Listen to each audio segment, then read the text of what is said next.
Thokozani emakhaya, ngiyanibingelela nibingelela ugogo Mahlase lona. Ngithi namhlanje ake ngibuye sikhulume ngaleli phupho lokuziphupha. Leli phupho lisuke liveza ukuthi wena ungumuntu ophiwe amandla okwazi ukuthi uhambe unqobe esimweni sezinselelo zempilo. Leli phupho liphinde libike ukuthi wena noma iziphi inkinga odlula kuzona uphiwe amandla ukuthi ukwazi ukuthi urise above lezo zinkinga, ugcine ubambe impumelelo ngezandla.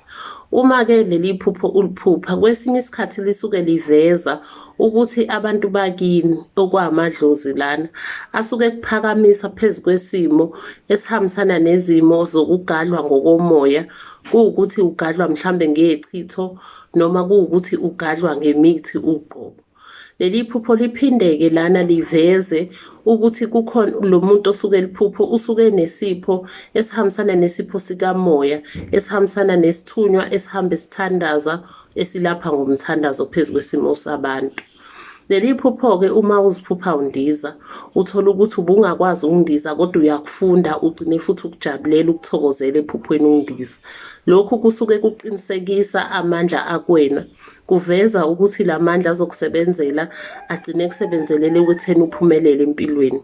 Uma kuwukuthi uziphupha undizela phansi, lokhu kusuke kuveza ukuzingabaza esimweni samandla ekutheni uhambe wasebenzisela ukunqoba. Uma uphupha kuwukuthi undiza ngebhanoyi noma phecelezi indizamshini, lokhu kusuke kuveza ukuthi uzama wena ukubalekela iy'nselelo zakho empilweni, uzama ukubaleka kunokuba ubhekane nazo ngqo. Sithembe ukuthi kukhona lapho esicacisa khona, sithi abudede ubumnyama kuzokukhanya, kukhanye njalo kukhanye ekujuleni kwemizamo. Makhosi.